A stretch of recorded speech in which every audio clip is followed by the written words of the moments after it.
तपाईहरुले चाहिँ मेरो अगाडि देख्न सक्नुहुन्छ गणेश मन्दिर घुमिरहेको र रिङ लाइटमा बत्ती बलिरहेको देख्न सक्नुहुन्छ। तपाईहरुको लागि चाहिँ आज मैले गणेश मन्दिरको एकदमै राम्रो रिङ लाइट सोपिस लिएर आएको छु। तपाईले चाहिँ आफ्नो लिभिङ रुमहरुमा राख्न सक्नुहुन्छ, अफिसको टेबलमा राख्न सक्नुहुन्छ, पसलहरुमा पनि राख्न सक्नुहुन्छ र यसमा चाहिँ धेरै फिचरहरु छ। यसमा चाहिँ गीत पनि बज्छ र लाइटहरु पनि चेन्ज हुन्छ। कसरी हुन्छ भने म तपाईलाई भन्छु। भिडियो चाहिँ लास्टसम्म हेर्नु होला। र मैले चाहिँ यो मोबाइल अलरेडी ब्लुटुथ कनेक्ट गरिराखेको छु र म तपाईलाई गीत पनि बजाएर देखाउँछु।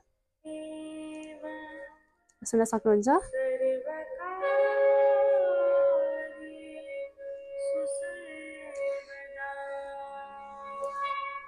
र तपाईलाई चाहिँ यहाँ अगाडि सेन्सर दिएको हुन्छ र तपाईले चाहिँ यहाँ टच गरेपछि चाहिँ थोरै प्रेस गरिसकेपछि यो अन हुन्छ र कलरहरु पनि चेन्ज हुन्छ। तपाईलाई म देखाउँछु।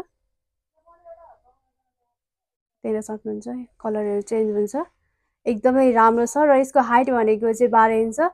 तपाईले चाहिँ मजाले युज गर्न सक्नुहुन्छ। यदि हजुरहरुलाई चाहिन्छ भने घरसम्म छिटै आउन सक्नुहुन्छ। धन्यवाद।